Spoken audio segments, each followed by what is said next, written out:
Hi guys, welcome to Flo-Joe's CPE writing show, where we aim to help you on the road to success in the Cambridge CPE exam, and in particular the writing paper.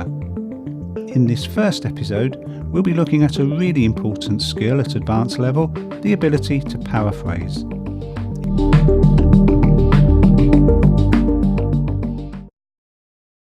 Hi everyone, my name is Peter Travis from Flo-Joe, and welcome to the very first of this new series of shows helping you with the CPE writing paper. In these short shows, we're looking at the common mistakes we see in students' written work. These are mistakes we've seen in writing that's been sent to Flo-Joe by students who've signed up for our writing critique and correction service. I'll give you some details about this service later, just in case you're interested in signing up yourself. In this show, we'll look at a very common issue, copying vocabulary from the task. It's an easy trap to fall into, especially when attempting the Part 1 essay question. If you remember, the question consists of two short passages that you need to summarise and comment on. The texts are full of great vocabulary, and it's very tempting to recycle some of that language in your answer. The problem is, you won't gain any marks for doing this. However, there are ways you can make use of the language in the text that will gain you marks in the exam, which involve paraphrasing, expressing the same idea using different vocabulary. We'll look at two methods of paraphrasing today, using different forms of the same word or coming up with an appropriate synonym. A useful tip when attempting the essay task is to underline the key areas of the text that you think you'll need to summarise or comment on, pay attention to the vocabulary you think you'll need to focus on, and decide if you could rewrite the piece using a different form of the word or words. Let's look at some real-life examples. On the left, you'll see an extract from an essay task looking at the problem of traffic congestion, and on the right, a short extract from a student's answer. As you can see, the students repeated the words vehicle exclusion zones and then later makes public transport more efficient. Now, this is clearly not a terrible mistake. In fact, note how she's used two different ways of referring to the texts. It points out that, and it makes particular mention of.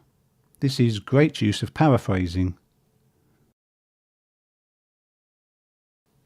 She could have gone even further and paraphrased the expressions highlighted. So instead of vehicle exclusion zones, she could have written areas where motorists are prohibited from driving. And in place of makes public transport more efficient, we could write improves the efficiency of public transport. In both examples, this requires thinking of another form of the key word or a synonym and making any changes to the surrounding sentence to make it work grammatically. Hopefully you can see how these changes have made the sentence the student's own and how this would definitely impress the examiner. Let's try improving the student's work still further using either or both of these techniques. How might you use synonyms or different word forms to rewrite the following so we don't repeat rising fuel costs and still enjoy driving? Pause the video now and think of what you might write instead.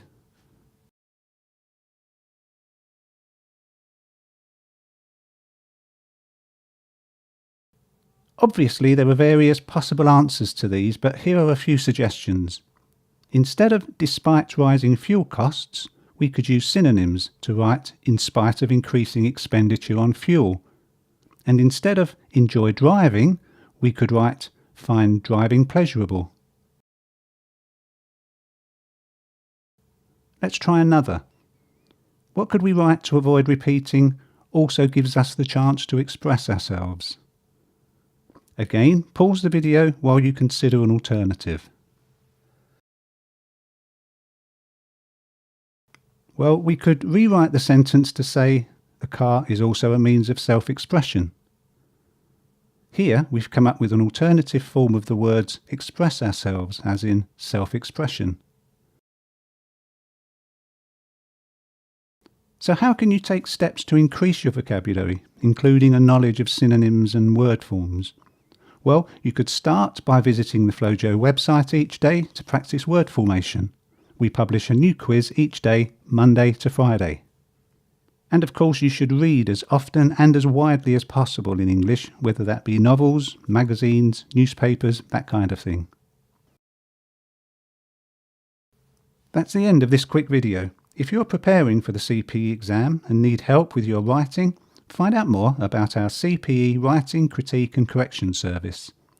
Whether you're about to take the exam and need a quick snapshot of where you are now, or you'd like longer-term support during your preparation, visit the Flo-Joe website for further information.